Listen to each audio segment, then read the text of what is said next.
On that from Washington, D.C. is Doug Holtz-Eakin, president of the American Action Forum and former director of the Congressional Budget Office. Doug, thanks for joining us. Thanks, Sandra. Let's look at these numbers. 30% by the year 2030. Your take on that?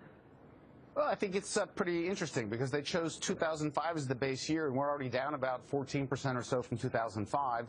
I think the industry pretty much wanted 2005 as a base year, so that's the good news.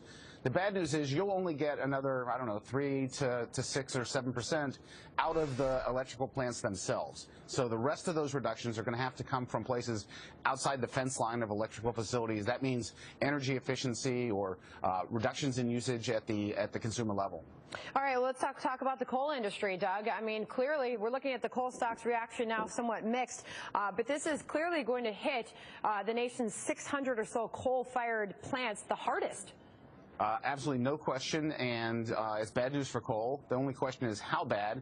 If the administration's plans for flexibility, which include a state-level cap and trade, go through, then you can shift some of that burden off these coal-fired electrical facilities. If that doesn't go through, then we face shutdown of many more facilities in the years to come. Let's talk about the benefits and the cost.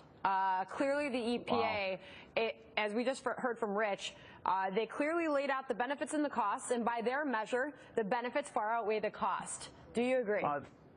These are extraordinary differences. $7.5 billion in costs, up to $82 billion in benefits. Most of them in hard-to-value health benefits, reduced cases of asthma and other lung disease. So I expect there to be a pretty good statistical fight over whether they've got the benefits and the costs calculated exactly right. Well, this is expected to face fierce political resistance, right. Probably going to be fodder for the midterm elections. Will this make its way through, or will it just face such heavy litigation, Doug?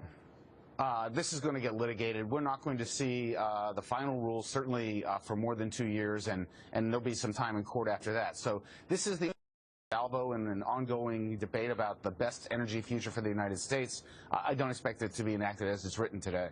Do you think that this was primarily a political decision, or do you think that based on their numbers, they see this as the best option? There's some politics involved here, and certainly some of the Democratic candidates in coal states wish they'd calculated the politics differently. It's going to hurt them in their run, and this is more about the president's legacy than their reelection. And so these changes, by the way, it's probably going to, as Rich detailed, take a year to actually finalize this. In the meantime, how do you think that industry is going to react to all this, Doug? Well, the fundamental problem is that these are long-lived facilities, and if you're building a new electrical base power, you have to decide what's it going to run on. And coal's cheaper, but natural gas has less carbon. I think most people will hedge their bets and move toward natural gas-fired electrical facilities, and that's bad news for coal no matter what. All right, Doug Holtz-Eakin, thank you so much for joining us. Thank you.